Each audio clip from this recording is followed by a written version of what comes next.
Hi friends. അപ്പോൾ ഞങ്ങളെല്ലാവരും കൂടി ഇന്നൊരു യാത്ര പോവാണ്. അപ്പോൾ അമ്മയുണ്ട്, പെങ്ങളുടെ 2 പിള്ളേരുണ്ട്, എൻ്റെ പിള്ളേരുണ്ട് 2 ചെറുത്, പിന്നെ വൈഫിൻ്റെ അച്ഛനും അമ്മയുണ്ട്, അനിയനുണ്ട്. അപ്പോൾ എല്ലാവരും കൂടിയിട്ട് എന്നെ കൊണ്ടുവന്നാക്കാൻ വേണ്ടിയിട്ട് നെടുമ്പാശ്ശേരിയിലേക്കാണ് പോണത്. അപ്പോൾ കുറേ നാളത്തെ ആഗ്രഹമായിരുന്നു ഗൾഫിന് പോകണം എന്നുള്ളത്. അതെന്തായാലും സാധിച്ചു. അപ്പോൾ ഇന്ന് മെയ് 4-ാം തീയതി വൈകിട്ട് 5:50 ഫ്ലൈറ്റ്. നെടുമ്പാശ്ശേരിയിൽ നിന്ന് ബോംബെയിൽ നിന്ന് രാത്രി 10 മണിക്ക് റാസൽ ഖൈമ. ഷാർജയിലാണ് വർക്ക്. അപ്പോൾ ഒരുപാട് നാളത്തെ സ്വപ്നങ്ങളങ്ങനെ സഫലമായിക്കൊണ്ട് അങ്ങനെ ഞങ്ങൾ നെടുമ്പാശ്ശേരി എയർപോർട്ടിൻ്റെ അടുത്തെത്താറായി.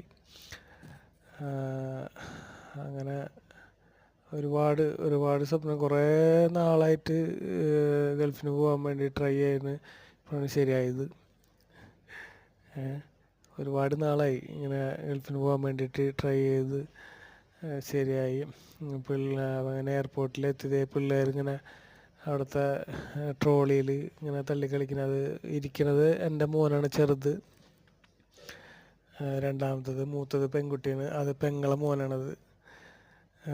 എല്ലാവരും ഹാപ്പിയിലാണ്, എന്നാലും ഒത്തിരി സങ്കടമുണ്ട്.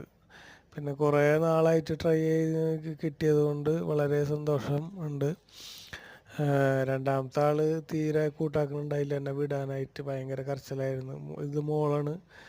മോളും ഒക്കെ എന്താണെന്ന് ഇനി കാണാൻ പറ്റില്ല എന്നുള്ളതൊന്നും അവർക്ക് മനസ്സിലായിട്ടില്ല. രണ്ടാളും ഭയങ്കര കരച്ചിലും ഇതൊക്കെയായിരുന്നു പോണ സമയത്ത്. അങ്ങനെ തൽക്കാലം വിസിറ്റിംഗ് വിസയ്ക്കാണ് പോണത്.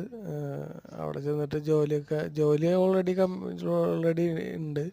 കമ്പനി വിസ അടിച്ച് ഒരു 2 കൊല്ലമെങ്കിലും എങ്ങനെയെങ്കിലും പിടിച്ച് നിൽക്കാൻ പറ്റി കഴിഞ്ഞാൽ അതൊരു ഭാഗ്യമാണ്. അങ്ങനെ പിടിച്ച് നിൽക്കണം. കുറച്ച് പ്രശ്നങ്ങളും കടങ്ങളൊക്കെ ഉണ്ട്, അതൊക്കെ തീർക്കണമെന്നുണ്ടെങ്കിൽ 2 കൊല്ലെങ്കിലും മിനിമം നിൽക്കണം. നാട്ടിൽ തന്നെ ഒരുപാട് ആൾക്കാർ ഇങ്ങനെ ചോദിച്ചിങ്ങനെ ഇപ്പോൾ പോകണമെന്ന് പറഞ്ഞിട്ട് കുറേ വൈകിയതായിരുന്നു. ഇപ്പോൾ ഒരു 2 വർഷത്തിന് ശേഷമാണ് ഇപ്പോൾ ഇത് ശരിയായത്. അപ്പോൾ എല്ലാവർക്കും ബൈ, ഞാൻ പോയിട്ട് വരാം. ഓക്കെ.